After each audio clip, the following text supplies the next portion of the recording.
So just a quick note, the translators asked me to write everything out, so I'm going to read out of respect for the translation. I understand that translation is a political act, and it's very important that we take time for our translation so we understand each other and we can communicate.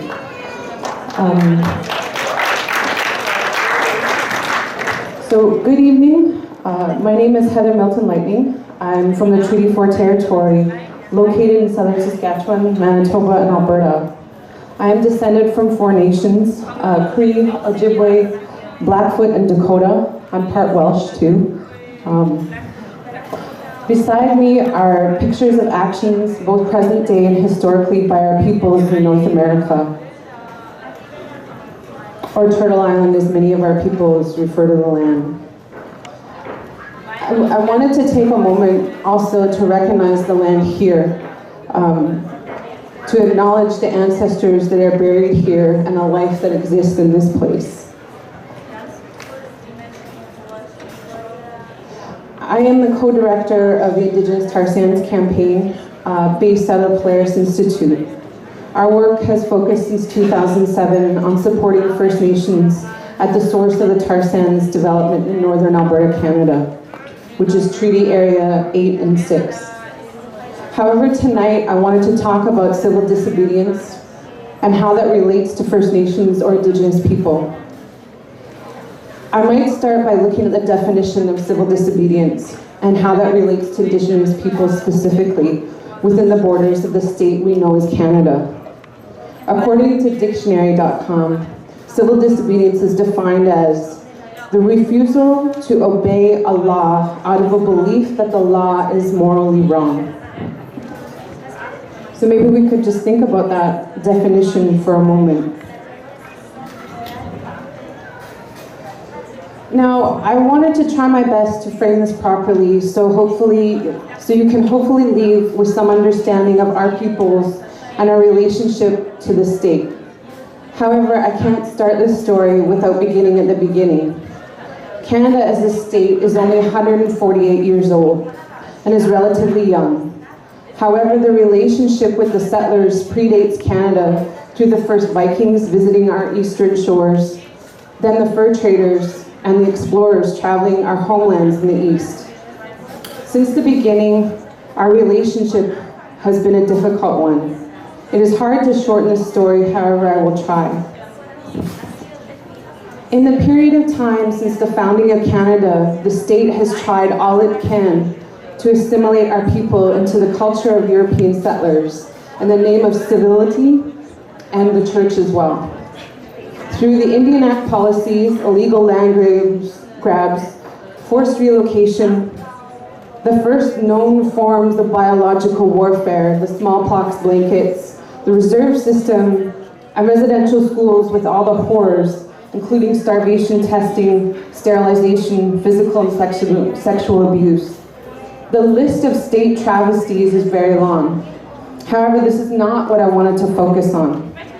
In these founding times and predating Canadian Confederacy, many nations signed treaties with the settling nations, with the understanding that these were agreements on how to share the land and how to move forward as nations. Not all Indigenous nations signed agreements or treaties with the state. Many have no agreements and their lands are unseceded, meaning the land still belongs to the people. I want to be clear that we did not give up, surrender, secede the land to the state. We agreed to share it. This has been an ongoing problem. The vile treatment of the state and the blatant ignoring of treaties, Aboriginal title, and inherent rights. The Canadian government has been chastised many times by the United Nations and other global agencies for its treatment of its First Peoples. I want to make one thing very clear. We never agreed to be domesticated nations within the state of Canada, even though the state would define us in this way. We are still sovereign nations with a state-to-state relationship recognized even within the UN system. However, this is where the definition of civil disobedience can be so challenging. Whose laws? When we agreed to share the land, it was with the understanding we would govern ourselves. Our laws would apply to our homeland. And when I say our laws, many nations have natural laws that govern how our people are supposed to live, our responsibility to our nations and to the land. The problem and the conflict with this relationship is with the state, its continuing policies of oppression and assimilation tactics. Now, if we shift gears to present day, let's take with us the understanding that the first settlers that came to our homeland came for resources. Furs, fish, land, etc. This has not changed. Canada still sees itself as a resource extraction nation. The current economy is based on it. Canada, with the leadership of the Conservative Party and Prime Minister Harper, has drastically changed the laws of Canada to ensure that fast results for transnational companies that want to do business and extract resources for the land. Through Bills C-38 and 45, which gutted environmental protection legislation, stripped away protection of water, and gave the Minister of Indian Affairs power to surrender lands belonging to our people for development. These bills were so far-reaching and affect everyone within the borders of Canada. Idle No More was founded to stop these bills, and you can see many of Idle No More actions in the pictures beside me. This year is the 25th anniversary of the Oka crisis, which for many North American Indigenous people, like Wounded Knee in 1973, was a defining moment, or rather, 78 days of military occupation. Blockades were erected to keep golf course developers out of the people's burial grounds in the pines. There are a few pictures from Oka and Wounded Knee in these slides. For many Indigenous people, these acts of aggression by the state were and are uncalled for. Why is it illegal to defend your ancestors' burial grounds from illegal development? The state did not consult the people and still in this time now continues to ignore the rights of First Nations. And again, I might ask, whose laws? We are now in a time where the state of Canada continues to violate its own laws, including the Constitution, which I might argue is the very fabric of the country.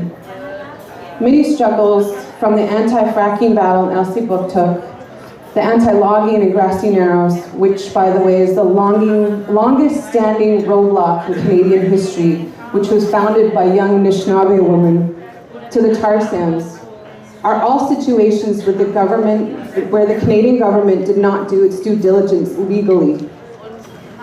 So if we try and conceptualize civil disobedience, maybe it becomes about holding an unaccountable government accountable, stopping resource extraction from destroying our homelands, the places that we are genetically made from, where we are birthed from in our creation stories, where our language is developed and our ceremonies come from.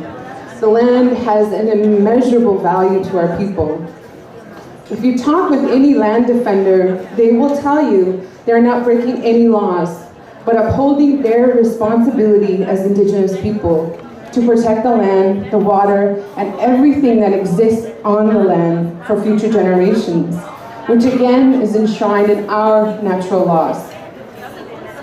Recently, the state passed Bill C-51, which gave power to a secret police, took away aspects of freedom of speech, and makes preemptive arrest possible without just cause. Bill C-51 is in direct violation of the Charter of Human Rights, and some would argue the constitutional rights of Canadians. It has become so clear in the last few years that the state is controlled by corporations and will do their bidding. For example, Bills C-45 and 38 were paid for, created by, and lobbied for the Canadian Association of Petroleum Producers. When we talk about laws, we talk about justice. But for who? Right now, there's 1,200 missing and murdered Indigenous women in Canada. There is no justice for them, for their families, and for our nations. The state continues to ignore the pleas for justice of the families. It is a clear indicator to us, how goes the land is how goes the people. Meaning our women, their bodies, Their lives are a direct reflection of the land, a mirror. The exploitation, abuse, and killing of the land happens to us just the same, since we belong to each other.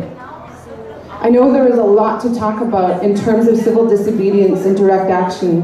However, I want to be very clear. We defend the land because we love our people. We love our way of life, and we love the land we belong to. Recognizing the struggles of our ancestors to retain our languages, our ceremonies, and to protect the future for us now. We have a responsibility to do our best to exemplify them in our time with our lives and our actions. So thank you for your time and for listening, and I hope you appreciated the pictures, because I like to show and not tell. So those were some examples of some of the tactics and some of the actions that we've taken over a broad history and period of time. Thank you for listening. Miigwech.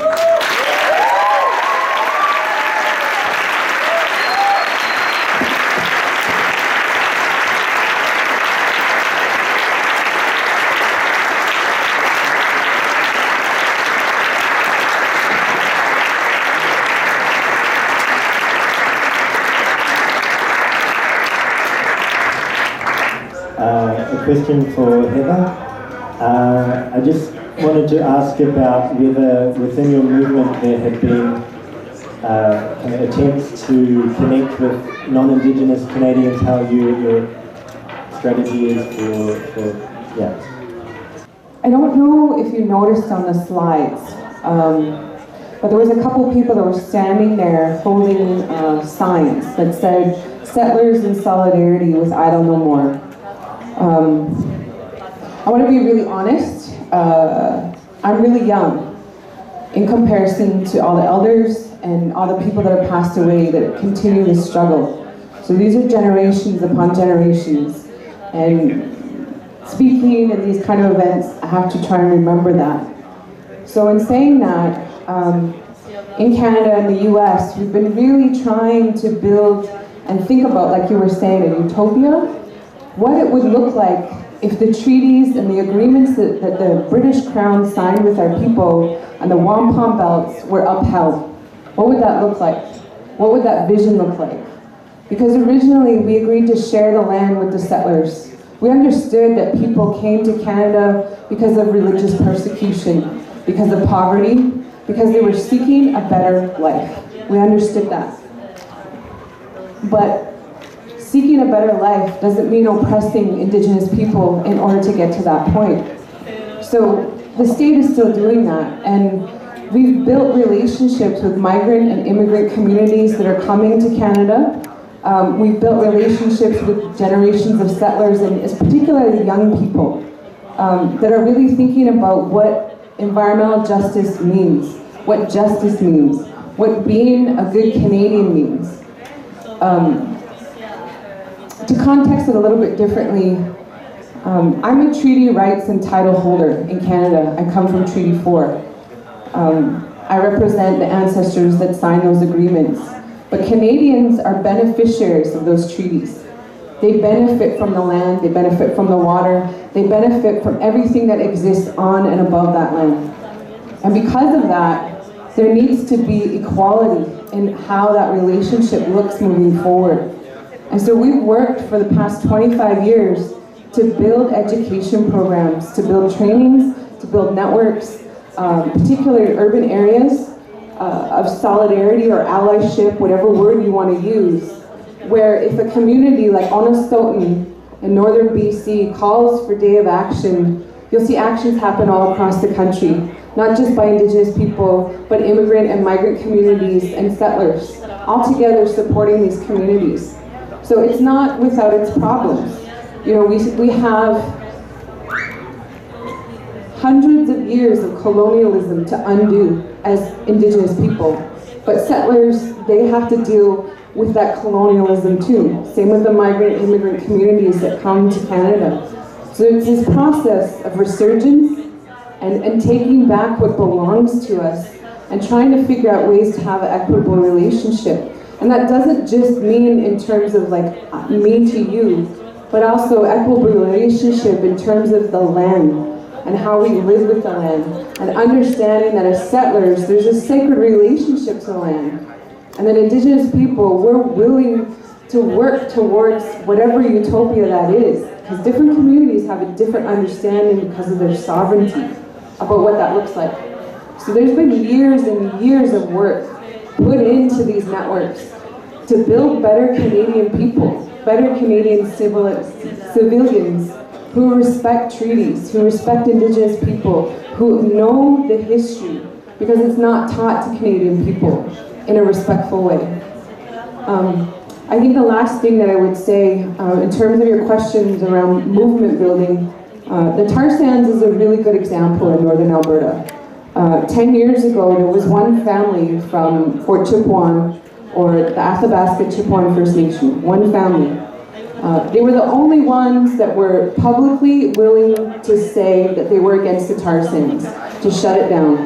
And they're the Deranger family. And they were the ones that came to the NGOs and said, we need help. We need to shut this down. It's the biggest human development project on earth. That was 10 years ago. We have a global movement against the Tarsands now. But what I think has been really instrumental in getting people to be active, not just Indigenous people, but settlers, farmers, landowners, average everyday Canadians, is to hear the story of the people that belong at the source. And those are the Dene and Cree communities and the Deranger family. To hear the stories of what it's like to have your community, be inundated by toxic chemicals in the water. To have the Canadian government not respond to any pleas for a health study. To watch your relatives and your neighbors dying of cancer. To watch the land dying of cancer, and the muskrat disappearing, the water and everything in its living form being devastated. Even the fish have cancer. So I can't tell you those stories because I'm not from there. But the people that are from there are the ones that are telling those stories. And we've told them to the biggest pension bankers in the Netherlands, to the Royal Bank of Scotland, to the Royal Bank of Canada, to all the financial institutions. We've taken delegations to Shell in The Hague, to BP, to all of these oil companies. We continue to tell these stories to Statoil, to numerous places. We have targeted the financial mechanism of the oil companies. We've targeted the oil companies themselves. We've targeted the Canadian government. And we've targeted our own people and saying that this is morally wrong as Indigenous people to develop the oil. And it's taken 10 years for a global movement to build. And it wasn't easy. A lot of the young people, particularly a group of young women in Northern Alberta, they struggle really hard to organize with their own people.